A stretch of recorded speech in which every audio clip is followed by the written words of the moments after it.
मैनावतीने कानिफापासून वचन घेऊन गोपीचंदाच्या मनातील भीती नाहीशी केल्यानंतर दुसरे दिवशी प्रातःकाळी गोपीचंद राजा नाथाच्या शिबिरास गेला व पायांवर मस्तक ठेवून हात जोडून उभा राहिला. तेव्हा कानिफाने राजास विचारिले की, तू जालंधरनाथास कोणत्या जागी पुरून टाकिले आहेस ते ठिकाण मला दाखव. मग ती जागा दाखविण्यास राजा तयार झाला व ती जागा पाहून येण्यासाठी नाथाने आपल्या एका शिष्यास त्याच्या बरोबर पाठविले. स्थळ त्या शिष्यास दाखवून राजा परत आल्यानंतर कानिफाने राजास सांगितले की, आता कोणत्या युक्तीने जालंधर महाराजांस कुपाबाहेर काढितोस ते सांग. हे ऐकून गोपीचंदाने प्रार्थना केली की, महाराज, या बाबतीत मला काहीच समजत नाही. मी सर्वस्वी तुम्हास शरण आहे. माता पिता, गुरु, त्राता, सर्व तुम्ही आहात. मी आपला केवळ सेवक आहे.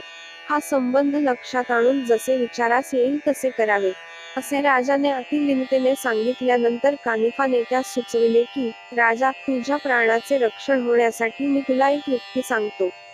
प्रथम तू असे कर की, सोने, रुपे, तांबे, पितळ व लोखंड या धातूंचे 5 तुझ्यासारखे पुतळे तयार कर. हे ऐकून राजाने शिपाई पाठवून सोनार, कासार, लोहार अशा उत्तम कारागिरांना बोलावून आणले व त्यास पंचधातू देऊन हुबेहूब आपल्याप्रमाणे प्रतिमा करावयास सांगितले. त्या कारागिरांनी आपली सर्व कला व अक्कल खर्च करून सोन्याचे, रुपयाचे, तांब्याचे, पितळेचे व लोखंडाचे असे गोपीचंद राजाचे 5 पुतळे तयार करून आणले. नंतर एक उत्तम दिवस व मुहूर्त व सर्व पुतळे घेऊन राजाबरोबर कानिफनाथ, गुरूस पुरून टाकिले होते तेथे गेला. तेथे आपण काठावर बसून प्रथम सोन्याचा पुतळा मध्यभागी गोपीचंदाकडून ठेवलेला. त्यावेळी राजास सांगून ठेविले की, तू कुदळी घेऊन खणावयास लाग आणि जालंधर गुरुने तुला नाव वगैरे विचारताच तू ते सांगून मोठ्या चपळाईने बाहेर निघ. ते ऐकून राजाने हातात कुदळी घेतली व कानिफाने चिरंजीव प्रयोग सिद्ध करून विभूती राजाच्या कपाळास लाविली. मग राजा मध्यभागी पुतळा ठेवून खाच खणू लागला असता आतून ध्वनी निघाला की, खांचेवर जो कोण घाव घालीत आहे त्याने आपले नाव लवकर सांगावे. तो शब्द आतून निघाल्यानंतर, गोपीचंद राजा आहे, महाराज, असे म्हणून राजा पटकन बाहेर सरला. गोपीचंद हे नाव ऐकताच जालंधरनाथाचा क्रोधाग्नी भडकून गेला. तो म्हणाला, गोपीचंद असेल तर जळून भस्म होऊन जावो. असे मुखातून शापवचन निघताच सुवर्णाचा पुतळा तत्काळ जळून गेला. याच पद्धतीने दुसरे 4 पुतळे जालंधरनाथाच्या शापाने जळून भस्म होऊन गेले. शेवटी कानिफाच्या आज्ञेवरून गोपीचंद राजा पुन्हा खणावयास लागला असता तो आवाज ऐकून जालंधरनाथाने विचार केला की, माझा क्रोधवडवानळ समुद्र ब्रह्मांड जाळून टाकणारा असे असता त्रिलोचन राजाचा पुत्र गोपीचंद या सपाट्यातून वाचला, ही मोठी आश्चर्याची गोष्ट आहे. ह्यावरून परमेश्वर साह्य होऊन तो राजाच रक्षित आहे ह्यात संशय नाही. ह्यास्तव आता राजास अमर करू असा जालंधरनाथाचा विचार ठरून त्याने राजास विचारिले की, अद्याप पावे तो तू खणीत आहेस, तस्मात तू आहेस तरी कोण हे मला सांग. कानिफाने आपले नाव सांगून राजाचे नाव सांगितले आणि तो म्हणाला, गुरुजी, मी बालक कानिफा आहे. आपला शोध करून या ठिकाणी आलो आहे. माझे डोळे आपल्या चरणांकडे लागले असून ते माझ्या दृष्टीस केव्हा पडतील असे मला झाले आहे, म्हणून गोपीचंद राजा खांच करून आपल्यास बाहेर काढण्याची तजवीज करीत आहे. ते शिष्याचे भाषण ऐकून आतून ध्वनी उमटला की, गोपीचंद राजा अद्याप पावे तो जिवंत राहिला आहे, तर तो अमर होऊन जगामध्ये वास्तव्य करो, असा आशीर्वाद देऊन बाहेर काढण्याची आज्ञा केली. दिवस खाड्यास झाल्यामुळे जमीन घट्ट होऊन गेली होती. सबब मोठमोठ्याने घाव घालावे लागले तेव्हा आतून शब्द निघाला की, तुम्ही आता खणू नका, स्वस्थ असा. मग जालंधरनाथाने शस्त्रास्त्र जपून वज्रास्त्र काढून घेतले. तो माती दोहो बाजूस झाली. नंतर गुरु शिष्यांची नजरानजर झाली. त्यावेळेस कानिफाचा कंठ सद्गदित होऊन त्याच्या डोळ्यातून आसवे गळू लागली. मग जालंधरनाथाने आपल्या शिष्यास पोटाशी धरून म्हटले की, या समयी तू येथे होतास म्हणून राजा वाचला. इतक्यात गोपीचंद राजाने जालंधरनाथाच्या पायांवर मस्तक ठेविले. तेव्हा त्याने त्यास कवटाळून धरून त्याच्या मस्तकावर आपला वरदहस्त ठेविला आणि आशीर्वाद दिला की, प्रळयाग्नीतून तू आता चंद्र, सूर्य आहेत तोपर्यंत पृथ्वीवर राहा. मग मैनावतीने पाया पडून सांगितले की, महाराज, लोभ्याचा द्रव्य ठेवा सांडल्यावर किंवा आंधळ्याची काठी नाहीशी झाल्यावर तो जसा चिंतेत पडून खिन्न होतो, तद्वत 11 वर्षे माझी दशा झाली होती. याप्रमाणे मैनावती भाषण करीत असता तिच्या नेत्रातून एकसारख्या पाण्याच्या धारा चालल्या होत्या. हे पाहून जालंधरनाथाने आपल्या हातांनी तिचे डोळे पुसून समाधान केले. नंतर जालंधर गोपीचंदाच्या मुखावरून हात फिरवून त्यास म्हटले की, तुझ्या मनात जे मागावयाचे असेल ते माग, मी देण्यास तयार आहे. राज्यवैभव भोगावयाचे असेल ते माग, मी देण्यास तयार आहे. राज्यवैभव भोगावयाचे असेल तर तसे बोल, योगमार्ग पाहावयाचा असेल तर तसे सांग. मी तुझ्या मर्जीनुरूप मागशील ते देण्यास तयार आहे. मी तुला अमर केले आहे, पण राज्यवैभव चिरकाल राहावयाचे नाही. कारण हे जेवढे वैभव दिसते आहे तितके सारे नाशिवंत आहे. जसा बोध करून त्यास विचार करण्यास सांगितले. त्यावेळी गोपीचंद राजाने मनात आणले की, राज्यवैभव शाश्वत नाही. जालंधरनाथाची योग्यता विलक्षण प्रकारची असून तो चिरंजीव आहे. आज 11 वर्षेपर्यंत पुरून राहिला असता, जसाच्या तसाच कायम. ह्याच्या पुढे यमाची प्रतिष्ठा म्हटली म्हणजे खिसमतगाराप्रमाणे हात जोडून पुढे उभे राहण्याची. ह्याच्या पुढे राजाची ही काय प्रौढी. तर आता आपणही त्या अप्रतिम वैराग्य वैभव साध्य करून घ्यावे, हाच उत्कृष्ट विचार होय. असा त्याने मनाचा पूर्ण निग्रह करून जालंधरनाथास सांगितले की, गुरु महाराज, पदार्थास अग्नीचा स्पर्श झाल्याने तो जसा अग्निमय होतो, तद्वत आता मला तुमच्यासारखे करून सोडा. हे ऐकताच जालंधरनाथाने त्याची पाठ थोपटून त्यास शाबासकी दिली.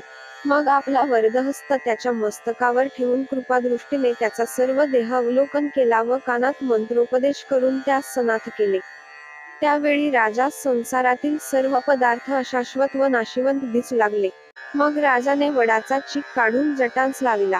कौपीन, लंगोटी परिधान केली, कानात मुद्रा घातल्या, शैलीकंथा अंगावर घेतली, शिंगी वाजविली, कुबडी, फावडी हातात घेऊन नागपंथी म्हणविले. तसेच भस्माची जोळी काखेत व भिक्षेची जोळी हातात घेतली आणि गुरुच्या आज्ञेची वाट पाहत तो उभा राहिला. गोपीचंद राजा बैरागी झाल्याची बातमी गावातील लोकांस आणि अंतःपुरातील राजस्त्रियांस समजल्यानंतर जिकडे तिकडे सर्वत्र रडारड सुरू झाली. इकडे जालंधरनाथाने राजास तपश्चर्येस जावयास सांगितले. त्यावेळी त्याने राजास उपदेश केला की, आपल्या 1800 स्त्रियांकडे भिक्षा मागावयास जा. भिक्षा मागताना शिंगी वाजवावी, माई भिक्षा घाल, असे प्रत्येकीस म्हणावे. अशा रीतीने भिक्षेच्या मिशाने स्त्रियांची भेट घेऊन तपाकरिता निघून जावे. मग गुरुची आज्ञा शिरसामान्य करून गोपीचंद राजा स्त्रियांकडे भिक्षा मागावयाकरिता निघाला. राजास त्या स्थितीत स्त्रियांच्या दुःखास भरती आली. त्यावेळी त्यांना इतके रडे लोटले की, त्या झालेल्या कल्लोळामुळे ब्रह्मांड हलकलून गेले. राजाचे गुण स्वरूप आदी करून आठवून त्या दूरसह शोक करू लागल्या. मुख्य राणी लुमावती व दुसऱ्या चंपिका, करिती अशा साऱ्या स्त्रियांनी एकीमागून एक जवळ येऊन त्यास गराडा घालून वेढून टाकिले. त्या त्याची प्रार्थना करू लागल्या की, ईश्वर सत्तेने जे व्हावयाचे होते ते झाले, पण आता येथेच राहून योगमार्ग चालवा, कोठेतरी दूर जाऊ नका. आम्ही विषयसुखाकरिता आपला छळ करणार नाही. तुमच्या मुखचंद्राकडे पाहून आनंद मानून राहू. हुकूम कराल तेथे पर्णकुटिका बांधून देऊ, तेथे खुशाल राहावे. आम्ही सेवाचाकरी करून आयुष्याचे दिवस सुखाने काढू.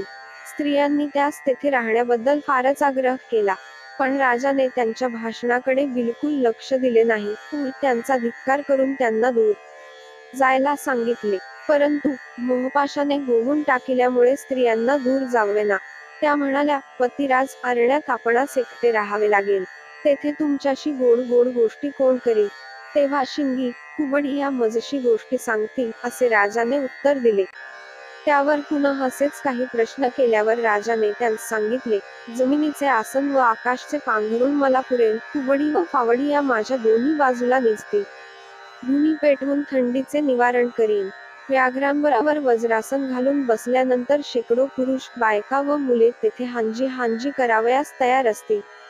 घरोघर माझी आईबापे, भाऊ, बहिणी असतील, ती मजवर पूर्ण लोभ करतील. कंदमुळाची गोडी षड्रस अन्नाहून विशेष आहे. कौपीन फाटल्यावर इंद्रिय दमनाचा कानसोटा घालीन. जर ही अंगावर असलेली कंथा फाटली तर योगाचरून दिव्य कंथा परिधान करीन. सगुण, निर्गुण या दोन्ही शिंगी व कुबडी कधीच फुटावयाच्या नाहीत. आगम, निगम यांच्या तारा त्यांना बळकट आहेत, त्या कदापि तुटावयाच्या नाहीत. कुबडी, फावडी जीर्ण झाल्यानंतर खेचरी, भुचरी या दोन आदेय विदेय या दोन्हीकडे प्रकाशित राहतील व मी तन्मय होऊन निरंजनी लक्ष लावून स्वस्थ निजेन. शेवटी मोक्ष, मुक्ती या शैलीचे मी भूषण मिरवीन. असा बराच संवाद झाल्यावर राजाने भिक्षा घालावयास सांगितली असता मोहयुक्त होऊन त्या भेटावयास जवळ येऊ लागल्या. ते पाहून राजाने कुबडी फावडी त्यांना मारावयास उगारिल्या. ते पाहून मैनावती शिजवलेले अन्न घेऊन आली आणि म्हणाली, नाथा, ही भिक्षा घे. मग गोपीचंद भिक्षा जोळीत घेऊन व मातोश्रीच्या पायावर मस्तक ठेवून जालंधरनाथाकडे गेला व झालेला सर्व मजकूर त्यास सांगता झाला. मागाहून मैनावती ताबडतोब आली. तिनेही तसेच सांगितले. मग 3 दिवसापर्यंत राजास जवळ ठेवून गुरुने त्यास परोपरीने उपदेश केला. शेवटी राजास तप करण्यासाठी बदरिकाश्रमास जाऊन लोखंडाच्या काट्यावर अंगठा ठेवून 12 वर्षे तप करण्याची आज्ञा केली. त्या क्षणीच गोपीचंद तिकडे जावयास निघाला. राजास बोलवावयास कोस 2 कोसपर्यंत कानिफा, जालंधर व प्रधानादी लहानथोर पुष्कळ मंडळी गेली होती. राजाच्या जाण्याने संपूर्ण नगर दुःखसागरात बुडून गेले. राजास लोमावतीच्या उदरी जन्मलेला एक मुलगा होता. त्याचे नाव मुक्तचंद. त्यास गोपीचंदाच्या राजसिंहासनावर लोकांनी बसविले. त्यास राज्याभिषेक स्वतः जालंधरनाथाने केला आणि प्रधान, सरदार आदी करून सर्वांना वस्त्रे अलंकार देऊन योग्यतेनुरूप सत्कार केला व त्याचे समाधान केले. मग अंतःपुरात जाऊन सर्व स्त्रियांचे समाधान केले व मुक्तचंद यास गोपीचंदाच्या ठिकाणी मानून समाधानाने राहावयास सांगितले. नंतर कानिफा व त्याचे शिष्य यांसह वर्तमान जालंधर 6 महिनेपर्यंत तेथे राहिला. त्याने आपल्या देखरेखीखाली त्या सर्व राज्याची नीट व्यवस्था लावून दिली. स्वस्ती श्री नवनाथ भक्तिसार कथामृत अध्याय 17 समाप्त.